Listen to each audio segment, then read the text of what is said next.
preguntado por qué están ganando los Milei, los Donald Trump, los Bolsonaro y avanzando los Vox en España, Le Pen en Francia, Meloni en Italia? ¿Te has preguntado por qué hoy día tienen tanta centralidad debates referidos a los valores, debates referidos a si los niños van a ser niñas, a si vamos a seguir teniendo patria, a si nos van a abrir todas las fronteras, a si vendrán los migrantes y nos cambiarán todo? ¿Te has preguntado, por lo tanto, por qué hoy día la discusión pública, la discusión política tiene este tipo de perfil, tiene este tipo de tono y por lo tanto, por qué están creciendo este tipo de personajes?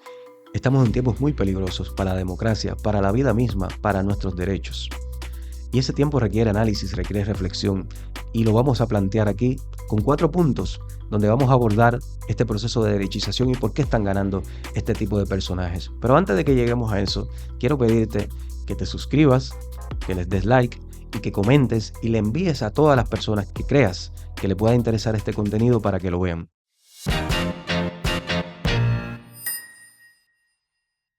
En este primer punto vamos a hablar del proceso histórico mediante el cual el capitalismo se fue desanclando socialmente, que es una de las principales claves que permiten que hoy día estos sectores de ultraderecha reaccionarios tengan tanta fuerza en nuestra sociedad. En el siglo XIX se dieron luchas muy importantes de movimientos progresistas, de izquierda, socialistas, comunistas, que estaban luchando en aquellas sociedades para que los derechos que proponían las constituciones liberales, esas famosas constituciones, se pudieran traducir en términos económicos en el sentido de garantías y derechos efectivos para las personas, para que hubiera el voto no censitario, es decir, que el voto fuera universal, que votaran más personas, no solo los hombres blancos, propietarios, como pasaba al principio de aquellas sociedades, para que tuviéramos derechos laborales y que tú no estuvieras ahora mismo trabajando 18 horas en una fábrica. Eso fueron luchas que lo permitieron. Fueron luchas las que permitieron que las mujeres hoy día tengan derechos efectivos y puedan votar en sociedades donde solo se les reconocían derechos a los hombres. Todo ese proceso es lo que se conoce como el anclaje social del capitalismo, un capitalismo que estaba vinculado con la sociedad en el sentido de que la producción económica, lo que se generaba en términos de riqueza, pudiera traducirse también en los derechos de las personas. Y para que eso ocurriera, se tuvieron que dar luchas políticas, porque es que la lógica interna del capitalismo no es la de garantizar derechos, y esto no lo hace ni bueno ni malo, porque efectivamente el capitalismo no es ni bueno ni malo necesariamente, sino que tiene vicios y que tiene cosas que pueden ser muy negativas. Y esos vicios y cosas negativas del capitalismo, como se entendió en el siglo XIX, se necesitan luchas políticas y se necesita un Estado para que se puedan aplacar y se puedan garantizar derechos en la sociedad y que la riqueza que se cree en la sociedad pueda repercutir y manifestarse en la vida de la gente. Por lo tanto, que puedan tener derechos efectivos las personas. Ese proceso también de desanclaje social del capitalismo tuvo otra clave, que es que esos logros de lo que acabamos de hablar, que se lograron con esas luchas, fueron produciendo en términos concretos el estado de bienestar social y produjeron un consenso ideológico de centro izquierda que en el contexto de la sociedad del siglo XX, ahora ya estamos en un tiempo histórico más hacia adelante, tuvo una clave, que fue que el capitalismo y las sociedades capitalistas, frente al avance comunista, socialista, desde que triunfa la Unión Soviética en el 1917, se vieron amenazadas porque una parte de sus sociedades estaban viendo aquel planteamiento, aquel horizonte socialista, comunista, que venía desde la URSS y que tenía reproducción en distintos sectores políticos al interior de sus sociedades, lo querían aplacar. ¿Y cómo lo aplacaron? Bueno, adoptando muchas de las medidas que planteaba el socialismo, que planteaba el comunismo, como elementos de planificación estatal, que eso es el keynesianismo económico, para poder planificar en el sentido de trazar planes dentro de la sociedad donde el aparato económico desde el Estado se pueda proyectar y se puedan, por lo tanto, asignar recursos en función de intereses generales. Por otro lado, en términos de reconocer derechos económicos mucho más fuertes de los que hasta ese momento se habían reconocido, como gratuidades en la educación, como salud universal, como ayudas que se le daban en términos económicos a sectores concretos de la sociedad. Todo aquello que se fue dando dentro de ese estado de bienestar como respuesta al comunismo y al socialismo, sobre todo posterior a la Segunda Guerra Mundial. El periodo histórico donde más prosperidad ha creado el capitalismo va de 1945 a 1975. Ese es el periodo de los estados de bienestar, es el periodo de los sindicatos fuertes, es el periodo donde a través de la política se podían contener esos vicios del capitalismo y se le podían introducir esos elementos de lo que estamos hablando ahora. Todo eso, obviamente, generó una respuesta en sectores económicos e ideológicos. Y es en esa misma época donde se empieza a dar un fenómeno que es que surgen autores neoliberales, autores que eran críticos del estado de bienestar, autores como Mises, como Hayek, como Friedman, que empezaron a tener mucha preponderancia, a ser muy financiados, a tener mucha presencia mediática, a ganar premios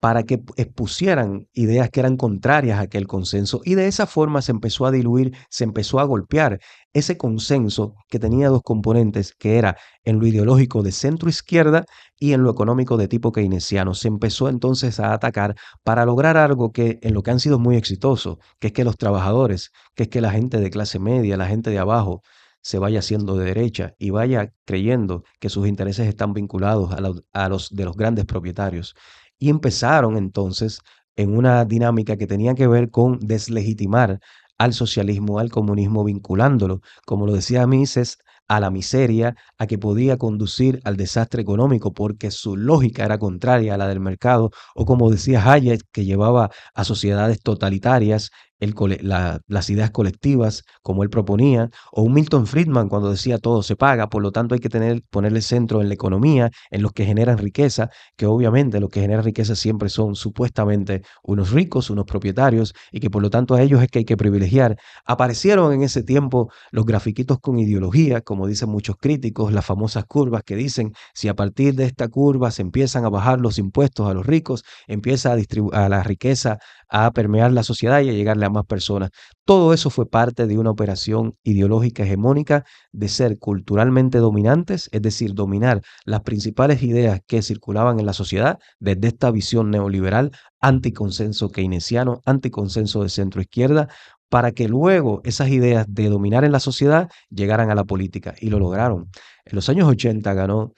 Reagan en Estados Unidos, ganó Thatcher en Inglaterra, luego vino el consenso de Washington neoliberal en América Latina y luego viene este mundo en el que estamos viviendo hoy. Han tenido mucho éxito porque lograron desanclar al capitalismo socialmente y lo lograron en el punto que es clave, que es en el ideológico cultural, porque te convencieron a ti, a mucha gente, a millones en el mundo, de que hay que privilegiar a los ricos, de que hay que bajarles impuestos, de que las finanzas es lo que hay que darle primacía dentro de la sociedad, de que todas las ideas colectivas llevan al totalitarismo, de que el comunismo hay que tenerle miedo y el socialismo también, de que todo eso es lo mismo, un menjurje, todo que es lo mismo, que son amenazas, y lograron que la libertad solo se entienda en términos económicos, en términos de ese neoliberalismo. Y así pues, desanclaron socialmente el capitalismo. En este segundo punto hablamos de la derrota histórica de las izquierdas y los sectores progresistas, porque ocurrió algo muy importante a finales del siglo XX, que es que el ideal comunista socialista como alternativa al horizonte capitalista, al tipo de sociedad, al tipo de ser humano que plantea el capitalismo, ese horizonte alternativo fue derrotado, salió del juego. Entonces estamos hoy día ante unas sociedades donde aquellos sectores políticos, movimientos sociales, liderazgos, identidades, narrativos y discursos que planteaban lo alternativo frente al capitalismo dominante no están hoy día en la discusión con la preponderancia y la fuerza que tuvieron en el siglo XX. Eso tiene varios componentes que son fundamentales entender. El primero de ellos tiene que ver con que las configuraciones sociales hoy día y el mundo del trabajo actual es distinto al que hubo en el siglo XX. Ya estas no son las sociedades de la solidaridad de los trabajadores en los sindicatos, ya no son las sociedades donde se construían identidades colectivas. Desde ahí son sociedades más centradas en el individuo, más centradas en una libertad que ya no es la libertad de las izquierdas, las libertades socialistas que movilizaron tanta gente, que permitieron tantas revoluciones, que era la sociedad, la libertad colectiva, la libertad que me vinculaba a mí contigo, que vinculaba con otros sectores sociales, que nos hacía entender que estábamos unidos por algún tipo de causa común, que estábamos unidos frente a otro tipo de sectores dominantes. Esa libertad ha salido de juego y hoy día solo tenemos una libertad entendida en sentido económico, la libertad como que debo de competir para ser económicamente eficiente, la libertad que hace que gestione mi propia vida como si fuera una empresa, que me pregunte si tengo la suficiente educación financiera, la libertad que me hace ver al otro como alguien con el cual competir y no con quien me vincula un elemento de clase, un elemento incluso nacional, porque ahora el nacionalismo solo se entiende en una clave reaccionaria, como vamos a ver un poco más adelante. Entonces estamos en un momento de un capitalismo absoluto que no permite otro tipo de alternativa, que los sectores políticos ideológicos que tratan hoy día de hacer una alternativa se escuchan fuera de tono, como dice Lakoff, rebotan a la gente, no conectan orgánicamente con las personas. Estamos en un momento, en términos electorales, por ejemplo, donde no necesariamente, y así ocurre en la mayoría de los casos según datos, la gente vota en función de sus intereses materiales, sino que vota en función de sus intereses ideales, de lo que quiere ser, no cómo vive. No, no votan como viven, sino como quisieran vivir. Y eso está creando muchos problemas en nuestras sociedades en el sentido de que no es tan claro tampoco ver dónde está aquello que provoca estos monstruos, por lo menos desde el punto de vista político. Hemos visto el recorrido histórico, pero cuando tratamos de ver políticamente y preguntarnos por qué la gente pobre vota por un Milei, que claramente va a gobernar a favor de los ricos, de intereses financieros, de importadores, porque un trabajador americano blanco, empobrecido, o incluso latinoamericano, afroamericano, vota por Donald Trump, un señor blanco multimillonario que desprecia a la gente que es pobre, que se rodea de billonarios, de magnates, cuyas vidas no tienen absolutamente nada que ver con la de un ciudadano promedio, ni siquiera un ciudadano pobre. Bueno, es porque la gente está votando por sus intereses ideales, porque es que en el marco de esta sociedad, de este capitalismo absoluto, de las izquierdas históricamente derrotadas, entonces la gente tiene unos intereses ideales que no están articuladas a su vida concreta. E incluso lo ven desde un punto de vista aspiracional. Entienden que aquel que es rico es porque trabajó más, porque se esforzó más, porque entendió mejor las finanzas, porque supo colocarse mejor dentro del mercado. Ese es el tipo de sociedad que nos ha, por lo tanto, legado este régimen actual, esta dinámica de las izquierdas históricamente derrotadas, entendidas como aquellos sectores ideológicos, políticos, culturales que planteaban una alternativa, un horizonte diferente al que plantea el capitalismo. En el tercer punto hablamos de las redes sociales, porque las redes sociales no solamente es entrar al Facebook, entrar al X, antiguo Twitter, entrar a TikTok, entrar a Instagram, a subir fotos, a subir experiencias que hayamos tenido. Las redes sociales implican un nuevo paradigma de comunicación y por lo tanto una nueva manera en cómo nos relacionamos con la verdad y con los hechos. Esto obviamente ha tenido una incidencia política importante que la ha aprovechado los sectores políticos reaccionarios y de ultraderecha. Por un primer elemento que yo considero que es clave para esta reflexión, y es cómo las redes sociales tienden a dividir a la sociedad en nichos de confirmación. Se ha demostrado con muchos estudios, a través de muchos sondeos y análisis, que la gente no va a las redes sociales a buscar la verdad, a buscar datos,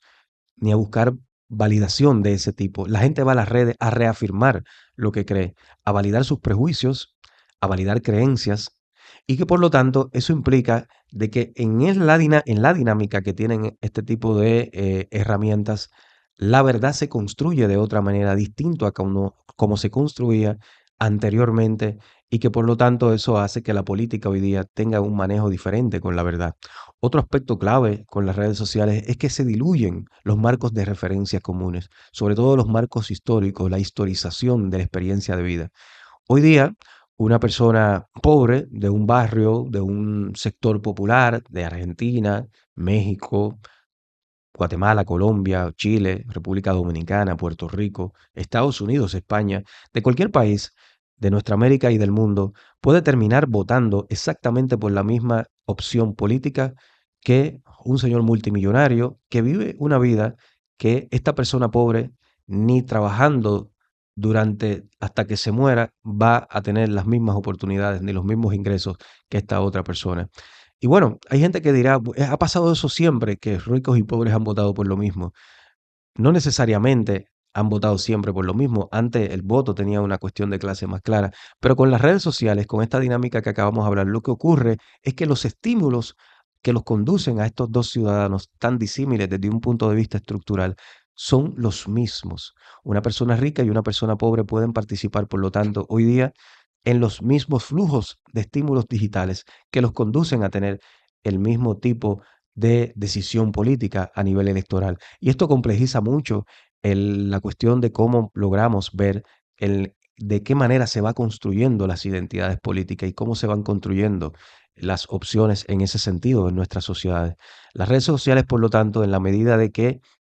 configuran una nueva forma de relacionarnos con la verdad, las redes sociales en la medida de que incentivan las creencias, que no tanto los conocimientos, que no tanto la verdad como tal, en la medida de que las redes sociales hacen de que la verdad sea una construcción de intensidad y de decir mucho algo, una cuestión de estímulos, hacen por lo tanto de que surjan un tipo de expresión política que en la sociedad de hoy tienden a ser las ultraderechas que abiertamente mienten, que sacan la ciencia de lado, los datos, los hechos, y lo que hacen es que incentivar creencias a partir de estímulos emocionales, de decirte que por ahí vienen estos monstruos, de decirte que le tengas miedo a esto, y de generar conversación digital en ese sentido, y de ser pertinentes, de estar muy presentes en los flujos digitales. Hoy día, para ser políticamente relevante, hay que estar dentro del flujo digital. Y las ultraderechas, manejando este tipo de dinámicas que acabamos de hablar, son las más presentes en los flujos digitales. Nuestro cuarto punto es la antipolítica. La antipolítica podríamos decir que es principal sentido común en las sociedades de hoy. Las sociedades actuales y la gente que la constituye tiene una relación específicamente y marcadamente negativa con la política. Para muchos ciudadanos de hoy, la política tiene que ver con corrupción, tiene que ver con políticos que no sirven para nada, tiene que ver con gente que se dedica a un tipo de profesión que no produce nada porque solamente serían productivos y generarían valor los empresarios, aquellos que se dedican a las actividades comerciales, a las actividades económicas específicas. Esa antipolítica está conduciendo, por lo tanto, a las personas a tener una relación muy negativa, muy de asco, de rechazo con la política y, por lo tanto, está permitiendo que el malestar ciudadano acumulado en las sociedades de hoy por la desigualdad, por ese capitalismo socialmente desanclado, donde ya las instituciones públicas no tienen una vinculación directa con los ciudadanos, donde la economía puede crecer un montón, pero la vida cotidiana de la gente puede ser un desastre. En una sociedad como esa, por lo tanto, donde hay miedo, donde hay incertidumbre, las cosas cambian muy rápido, el malestar producto de todo eso se está procesando políticamente desde el asco, desde ese rechazo a la política. Y por lo tanto, las identidades políticas, los grupos